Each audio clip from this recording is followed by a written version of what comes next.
Muito importante a gente entender, muito importante vocês entenderem uma coisa, tá?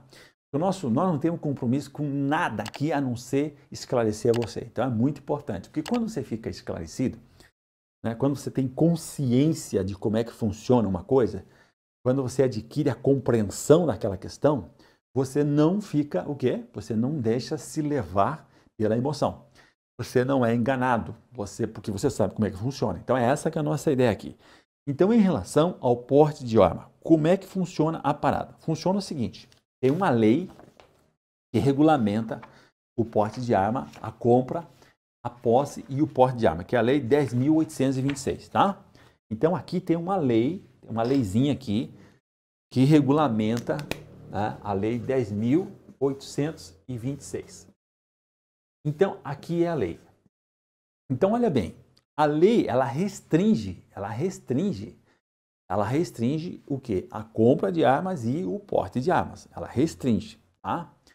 Aí, o que vai regulamentar a lei? O que vai regulamentar a lei? A lei vai ser regulamentada por um negócio chamado decreto, tá? Decreto aqui, ó, tá? Então, tem a lei e aí você vai ter um decreto, que é o decreto 809.000, aqui, 9.847, tá? Então, tem um decreto que regulamenta aqui. Agora, é importante você entender o seguinte: o decreto ele não pode falar mais do que a lei disse. O decreto não pode expandir. Então, se a lei limitou, por exemplo, o porte de arma, então não pode, através do decreto, você querer expandir aquele porte de arma, que foi o caso que aconteceu lá no começo, se você lembra, aonde os vigilantes ficaram faceiros por uns 20 dias, mais ou menos, né? Por quê? Porque saiu o decreto e ele expandiu o porte de arma para praticamente todas as categorias, né? Tinha até conselheiro tutelar, advogado e tal, e tinha lá o quê? Os profissionais das empresas de segurança privada. Pô, o vigilante estava dentro, né? Então, o que acontece? Aquilo não está na lei. Então, o decreto não pode falar mais que a lei. Então, o porte de arma não vai ser resolvido por lei. É importante a gente entender isso. Não vai ser resolvido por decreto. Ele tem que ser resolvido na lei. A Lei 10.826 é que tem que ser alterada. Eu não consigo fazer por decreto. Agora mesmo, os 3 decretos do governo agora que começam a valer hoje, né, já vão começar a valer com o quê? Com o bloqueio de alguns artigos, porque o Supremo aí concedeu, né, uma suspensão de alguns artigos lá que estava previsto lá nesses 3 decretos. O que esses 3 decretos agora fazem em relação ao porte de armas? Não falam nada, né? Eles não falam nada, eles falam em relação à quantidade de armas que pode ser comprado, tá? E também a liberação da importação das armas. Então é uma loucura, né? Armas e munição, meu Deus do céu, né?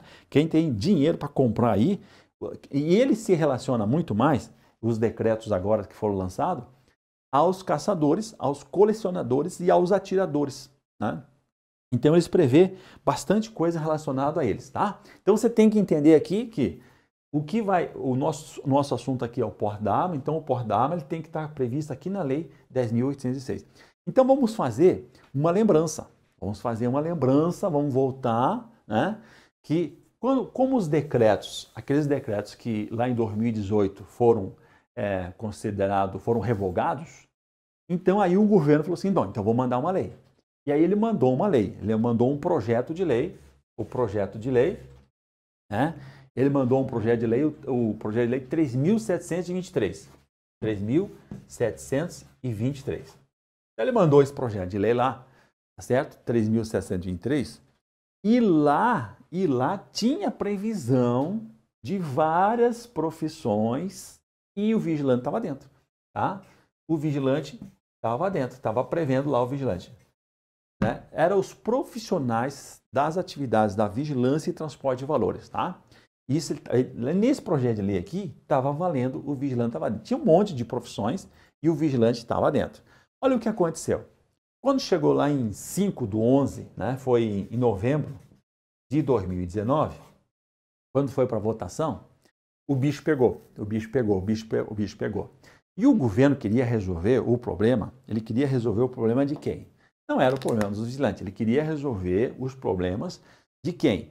dos caçadores, né? Então, dos caçadores, dos colecionadores, né? Colecionadores e dos atiradores.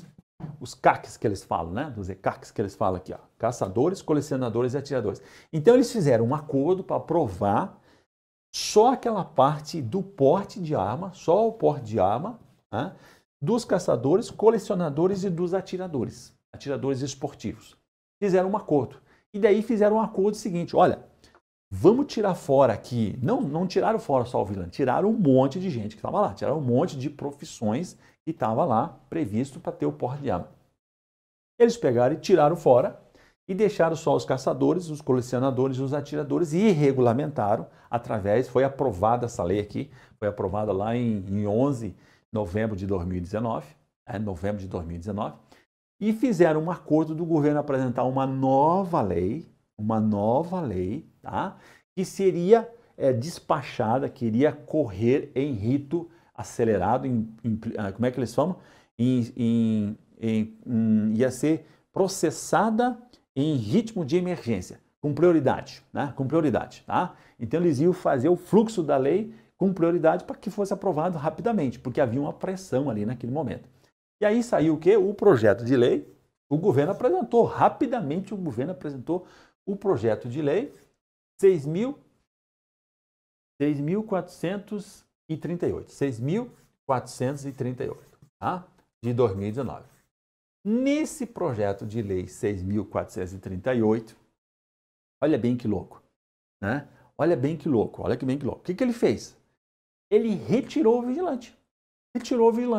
Ele apresentou lá na data de 12/12, lá no finalzinho do ano, de 2019, tá? E ele retirou aqui o vigilante. Retirou o vigilante e deixou outro rol. Até eu fiz aqui, para facilitar, já coloquei aqui ó, o projeto de lei 6.438 e quais são as profissões que ele foi contemplado, né? Então ele retirou o vigilante, tá? E ele deixou essas carreiras aqui, tá? Então o que está dizendo o projeto de lei? Diz assim, ó, portar em todo o território nacional arma de fogo de propriedade particular, mesmo fora do exercício de sua atividade profissional, tá? Isso que é o objetivo da lei, é permitir o porte de arma fora do ambiente de serviço, que é aquilo que todos os vigilantes, né? Ou se não todos, mas uma boa parte dos vigilantes tem essa necessidade, tá? De portar em todo o território nacional arma de fogo de propriedade particular, mesmo fora do exercício de sua atividade profissional. Aí quem foi contemplado com isso aqui? Os integrantes das Forças Armadas, os integrantes dos órgãos da Força Nacional, que é aquela Força Federal Nacional, as guardas municipais, desde que seja em cidades acima de 500 mil de habitantes, se for a mais de 50 mil e menos de 500, aí o porte de arma é só em serviço, é igual os vigilantes. Os órgãos policiais, obviamente, né? A carreira de peritos, e aí tem carreira de perito, tem vários tipos de peritos, então a carreira de peritos tanto no âmbito federal quanto no âmbito estadual. A carreira de auditores fiscal, o auditor fiscal tem o auditor fiscal do trabalho, o agropecuário e o tributário. Então essa galera toda aqui, ela vai ter direito a portar em todo o território nacional arma de fogo de propriedade particular. Olha bem aqui, ó, tá? Esse é o projeto de lei 6.438 apresentado pelo governo e que é para estar correndo isso aqui em rito acelerado, em rito de prioridade, em rito de urgência, tá? Muito bem. O que eu quero dizer para você, tá? O que eu quero dizer para você? Que o porte de arma ele vai ser resolvido pela lei, não é por decreto. Porque o decreto ele só vem regulamentar a lei. Ele não pode tirar e nem colocar mais do que a lei diz. E olha bem o que acontece. O projeto de lei que está correndo hoje é esse aqui. E o vigilante está fora. Então, porte de arma do vigilante. Como ficou? Ficou aqui. Está fora. Tá? Está fora aqui. O vigilante está fora. Não tem como espernear. Tá? Não tem como espernear. Porque o vigilante vai estar O vigilante vai estar fora. Ele tá Então, não existe ilusão. É isso que eu quero falar aqui para você. Hoje, o vigilante, não há previsão de, como eu coloquei aqui, ele não está previsto naquele rol, naquele segmento, que é bastante gente para caramba. E observe o seguinte, quem pegou o porte de arma aqui, quem tá sendo colocado para ter o direito de porte de arma, e toda essa galera estava aqui nessa lei aqui, ó, na lei 3.723, foi retirado fora. Essa galera ali é todo segmento de profissões, de funções que são do Estado, né? São todas aquelas funções do Estado e de caráter policial. Né? Então, você veja bem que não há assim, uma grande novidade naquilo ali. Os que chegam mais próximo do vigilante são os guardas municipais, né? Mas que mesmo assim tem uma organização meio que muito próxima da militar. Tá? Então, só para a gente entender isso, para a gente compreender. Aí você deve estar assim, nossa, agora arrasou, agora acabou, né? Mas eu sempre digo o seguinte, a Lei 10.826, que está valendo, ela prevê o porte de arma em determinada circunstância. E que se o vigilante tiver a efetiva necessidade, o decreto que foi colocado agora, o decreto que está valendo hoje, começou a valer hoje, que é o decreto 10.630, tá? O 10.630, ele coloca uma coisa nova, ele consegue regulamentar uma disposição que está aqui na lei. Eu vou colocar aqui para você, tá? Eu vou colocar aqui para você aqui e você, bom, é o decreto 10.000, vamos colocar em preto aqui. É o decreto 10.000, está valendo hoje esse decreto aqui. Começou a vigorar hoje. E essa parte não foi interrompida, não. Decreto 10.730, tá? É o decreto 10.730. Então, o que diz esse decreto aqui, tá? O que diz esse decreto que dá para poder ajudar? Olha bem, o que ele fala? Ele fala da efetiva necessidade. Ele fala aqui da efetiva necessidade. Diz assim, ó, o porte de arma de fogo de uso permitido, tá? Ele, para ser despachado, ele tem que ter análise da efetiva necessidade, tá? E olha bem o que está dizendo aqui na lei. Vamos ver aqui o que está dizendo na lei aqui. Tá? Já deixei separado aqui para a gente já poder ler aqui, ó, tá? O que está dizendo a lei? A lei diz assim, ó, a autorização para o porte de arma de fogo de uso permitido em todo o território nacional é de competência da Polícia Federal e somente será concedido após a autorização do SINARME. E aí diz assim, a autorização prevista, ela pode ser concedida desde que seja demonstrado o quê? A primeira coisa, você tem que demonstrar, para ter porte de arma, você tem que demonstrar a sua efetiva necessidade por exercício de atividade profissional de risco. Vou repetir. Você tem que demonstrar a sua efetiva necessidade por exercício de atividade profissional de risco. O vigilante já tem isso. O vigilante já tem o porte de arma em serviço. Então, isso aqui não vale para o vigilante. Agora, a segunda parte, sim. Ou de ameaça à sua integridade física. Então, a primeira parte não interessa ao vigilante, porque o vigilante já tem o porte de arma em serviço. Tá ok, beleza, tranquilo. Tá? Agora, ameaça a sua integridade física. Então, ameaça a sua integridade física é a palavrinha-chave para você comprovar aquilo que o decreto agora, o decreto está regulamentando. O decreto novo agora, o decreto 10.630, né? Ele está regulamentando. E ele diz o quê? Tá? Efetiva necessidade. Então, para comprovar aqui a efetiva necessidade, né? Efetiva necessidade. Agora eu vou ver aqui, eu vou passar e você vai me dizendo se você tem essa efetiva necessidade. Tá? Agora é hora de você ficar ali. Né? Eu vou colocar aqui até no cantinho aqui. Ó. O que é a efetiva necessidade? Tá? Primeira coisa, o que ele está dizendo aqui? Ó? Quem é que vai analisar? É o delegado, vai fazer o pedido para o delegado lá da circunscrição lá, federal, lá, que onde tem a delegacia federal, lá onde tu mora, tá? Onde você tem o domicílio. Então, o delegado agora, ele vai ter que seguir isso aqui. E aí, o que ele vai analisar? Primeiro, ele vai analisar as circunstâncias circunstâncias, as circunstâncias da sua realidade. Circunstâncias, quais são os fatos, né, que fazem com que você tenha a efetiva necessidade. Então, circunstância, você é ameaçado? Você trabalha numa unidade prisional? Você trabalha no transporte de valores? Né? Você trabalha o quê? Na escolta armada? Você trabalha lá num local que é onde tem grande atração criminosa portanto, você pode ser constrangido, você sofre ameaça, você já foi constrangido. Então, ele vai ver as circunstâncias fáticas daquilo que, né, a palavra é essa mesmo, circunstâncias fáticas, né?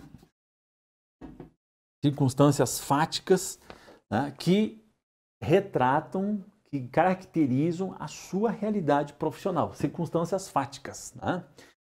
Que demonstra o quê? Que demonstra o risco à integridade física fora do ambiente de serviço, tá? Ele também, você vai considerar as atividades que você realiza. As atividades que você realiza. Por isso que eu disse, é o transporte de valor. Por que eu estou falando de transporte de valor? Porque eu estou colocando aqui uma caracterização. Pô, o cara trabalha no transporte de valores, a mente criminosa se interessa muito pelas informações que essa pessoa tenha e muito bem pode ir lá e pegar a sua família e constranger ele a realizar ou passar alguma informação. Estou dando aqui um exemplo. Mas o detalhe é o seguinte, existe uma circunstância fática de que isso tenha acontecido, né? É muito importante isso porque o outro ponto que antes não estava colocado é que o delegado vai ter que analisar os indícios. Os indícios. O que é indício? Indício significa que é um indicativo, não é uma prova concreta daquilo, mas é um indício do quê? De risco. Os indícios dos riscos que estão ocorrendo, riscos à sua integridade física e à vida fora do ambiente do serviço, fora do ambiente do trabalho. Então, eu estou agora com o Estatuto da Segurança Privada, agora que eu digo quando for aprovado o Estatuto, mas agora já existe muitas empresas de segurança privada que já fazem a segurança de penitenciária, a segurança de unidades prisionais. É óbvio que há indícios de que o ambiente de uma unidade penitenciária, ela causa muito maior constrangimento, e os vigilantes me relatam isso, inclusive, né, que são ameaçados, são constrangidos constantemente. Ou seja, o cara recebe assim uma comunicação, mano, eu sei onde é que tu mora, mano, eu sei onde é que tua filha estuda, eu sei onde é que tua mulher trabalha, eu sei onde é que sua mãe mora, e inclusive dá um endereço pro cara. Ou seja, o cara recebeu uma mensagem daquela, ele já fica assim, pô, como é que esse cara sabe que a minha filha estuda lá? Como é que ele sabe que a minha filha estuda de noite? Como é que ele sabe onde é que o meu filho estuda? Ou seja, há uma ameaça velada assim, olha, se você não me facilitar alguma coisa aqui, você sabe que pode acontecer alguma coisa lá. Então, o que é isso? Isso pode ser colocado por um indício, né? Por um indício relacionado com a atividade que você realiza e você vai demonstrando uma circunstância fática, uma circunstância real, né? E outra coisa interessante é que você vai fazer a prova disso, que isso aqui tem que ser provado, mas a prova ela pode ser considerada provas que não são provas completas, mas são indícios, né? Não é aquela prova de que você levou... claro que tem um vigilante, por exemplo, que o cara passou na frente da casa dele e atiraram na casa dele. Pô, então tá lá os tiros, né? Então é uma prova, não é um indício, né? Ele tem uma prova real de ameaça decorrente da atividade que ele realiza, e aquele fato aqui, ó, uma circunstância fática, é um indício forte do risco que ele está ocorrendo, ele e a família dele, porque o risco não é só dele, o risco é ele e a família dele, nesse caso. Então, nesse caso aqui, está dizendo o decreto que todas as provas admitidas no direito podem ser utilizadas. Inclusive, nesse caso aqui, prova testemunhal. Prova testemunhal de que o seu carro foi perseguido, prova de que você sofreu ameaça, né? De que o cara estava lá vigiando a sua casa. Estou dando aqui exemplos, assim, onde configura isso que a gente está querendo colocar aqui, tá? E se mesmo assim o delegado for indeferir, que eles geralmente indeferem, não pode ser simplesmente não comprovou, não restou demonstrado a efetiva necessidade, que é isso que eles colocam, né? Não restou demonstrado a efetiva necessidade. Então, não pode ser isso. Agora, o que deve o delegado fazer? Ele tem que fundamentar. O indeferimento deve ser devidamente fundamentado, tá? Então, o indeferimento, vai indeferir? Vai, mas ele tem que ser fundamentado. Ele tem que ser amparado, ele tem que ser fundamentado, ele tem que explicar, né? Ele tem que explicar, dar uma razão. Por que ele não aceitou determinada prova? Por que ele não aceitou determinado indício, né? Por que ele não aceitou, não analisou, não relacionou as circunstâncias do ambiente de trabalho que aquele vigilante já teve, tá? Então, para você fazer isso aqui, para você ter a prova, né? Por isso que eu digo que o vigilante que precisa, que tem a necessidade do porte de arma, já é, pela lei atual, é possível, né? Ainda mais agora com esse decreto aqui, né? O decreto ele coloca os parâmetros que antes não existia. Isso aqui é coisa nova, isso aqui é coisa de agora, está valendo agora. Hoje, você que está aqui, você está recebendo uma informação atual. Por isso que eu digo que você, se conectando comigo, você sempre vai receber conteúdo atualizado. Por quê? Porque a gente publica conteúdo relevante todo santo dia, né? Então não tem como alguma coisa escapar. Se não for hoje, vai ser amanhã, não é isso? Então aqui, ó, você vai ter, é muito importante você configurar a prova, tá? A prova aqui, é muito importante você configurar esta prova aqui, tá legal? Muito bem, então, com porte de arma de fogo, como é que ficou? Ficou dessa maneira aqui, tá? A lei atual, né, não foi alterada, o projeto de lei que está lá não prevê, não contempla o vigilante, e aí que vem o detalhe, qual é a solução, qual é a alternativa? A alternativa é essa aqui. A alternativa é você pegar a lei e comprovar agora aqui pelo decreto, o decreto 10.630, que ele trouxe estes parâmetros para comprovar a efetiva necessidade, tá? Então, comprovando a efetiva necessidade, vai ser feito o processo lá do pedido de porte de arma lá para o delegado federal, né? Na delegacia federal, na Polícia Federal. O delegado vai ter que observar esses pontos, mas o detalhe é que não pode fazer qualquer coisa lá, não pode, você tem que juntar provas, nem que seja prova testemunhal, provas indiciárias. O que seria isso? Um boletim de ocorrência, vários boletins de ocorrências, né? Vários boletins de ocorrências de ameaça, né? De ameaças, de ofensa, de constrangimento, ou de repente alguma ação velada realmente, alguma ação velada, você deram os tiros na casa, riscaram o carro do cara, furaram os pneus, né? O cara trabalhava na penitenciária, o vigilante aqui na penitenciária, tem uma penitenciária aqui aqui onde nós estamos, tem uma penitenciária aqui na cidade de São Cristóvão, aqui perto. Então lá era uma empresa de segurança privada que cuidava, e o vigilante trabalhava lá. E aí o que acontece? Toda vez que ele saía, os pneus dos carros lá, ou riscava o carro dele, né? Ou o que acontece? Ou esvaziava o pneu, ou furava os pneus. Então pensa, uma cidadezinha pequena pra caramba, né? Inclusive ele morava numa outra cidade, que era Curitibano. Aí ele se deslocava 15 quilômetros para ir trabalhar lá. Ele trabalhava lá o dia inteiro, né? Era um horário trabalhava o dia inteiro e folgava 3, se eu não me engano. E aí o que acontece? Cara, ele sofria constrangimento lá, o cara era uma forma de ameaça, né? Beleza? Então, essa que é a questão. A dura realidade é essa. Ou seja, não existe nenhuma projeção, nenhuma expectativa de porte de arma, Pedrosa. Tem 2 projetinhos de lei. Eu fui fazer uma pesquisa e tem 2 projetinhos de lei, tá? São 2 projetinhos de lei que estão lá desde 2015. Um é de 2015, que é o projeto de lei 2.393, e outro que é de 2018, que está pensado, está junto. Sabe o que eles fazem, esse projetinho de lei aqui? Eles alteram também a lei 10.826 e eles acrescentam um projeto, que é o 2.393, ele prevê alterar a lei para dizer simplesmente o seguinte: é permitido ao vigilante ter o porte de arma fora do ambiente de serviço, só que essa arma aqui é da empresa. Então, sabe aquela arma que você trabalha lá na empresa? Ele está prevendo que você pode levar ela, se deslocar com ela para casa, ter o porte de arma exatamente para quê? Para poder garantir a sua segurança, né? Você e da sua família, tá?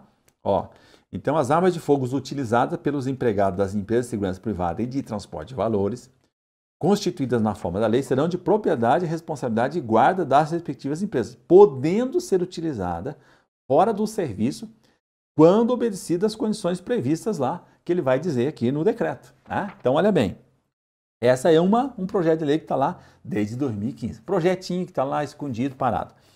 Aí tem o outro que está junto, que é esse aqui, que já diz o contrário, tá? Diz o seguinte, que não é que a arma é da empresa, que o vigilante pode comprar a arma, né? E será facilitada essa compra, sem despesas, tá? Vai ser facilitado para ele comprar a arma e poder portar a arma fora do ambiente de trabalho. Então ele diz assim, que poderá comprar a arma, né?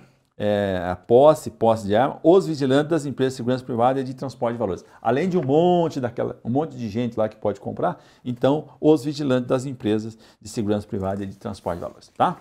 Tem possibilidade dessas duas leizinhas passar aqui? Ora, essas leizinhas aqui são leizinhas feitas, eu digo leizinha por quê? Porque, cara, é um projeto que está lá, mas não tem mobilização nenhuma. O cara que apresentou aqui, né, os deputados, eles não têm poder de mobilização lá. Então, muito provavelmente, essa lei vai ficar lá, assim como tem um monte de lei lá que nunca avança, não é discutida, né? Agora, essa lei aqui, essa lei que eu falei, essa lei que eu apresentei ali, que foi a lei 6.438, essa lei foi apresentada pelo governo. E ela está correndo no rito, é para estar correndo no rito o quê? Rito acelerado. Só que sabe onde é que ela está agora? Ela está lá na Comissão de Constituição e Justiça e não tem nem relator. Só para você ter uma ideia. Então, aquilo lá não há o que esperar dela, tá legal? Mas a gente tem uma petição, não sei se a gente vai conseguir colocar o link aqui agora, mas a gente vai apresentar essa petição, vamos fazer um vídeo específico dela. E essa petição exatamente é para que o vigilante seja incluído lá na Lei 6.438, tá? E como é que a gente faz essa petição? A gente pega essa petição e fica mandando para os deputados. E ela já tinha várias assinaturas. A gente deixou um pouco de lado, mas agora a gente vai voltar de novo a fazer live e falar da petição para que a gente crie uma mobilização e a gente comece a fazer pressão lá, tá? Fazer pressão no projeto de lei 6.438, legal? Então, o que você vai fazer? Você entra lá, se você não assinou ainda, você assina a petição, tá? Você assina a petição lá para a gente poder o quê? A gente vai começar a mandar para os caras, tá?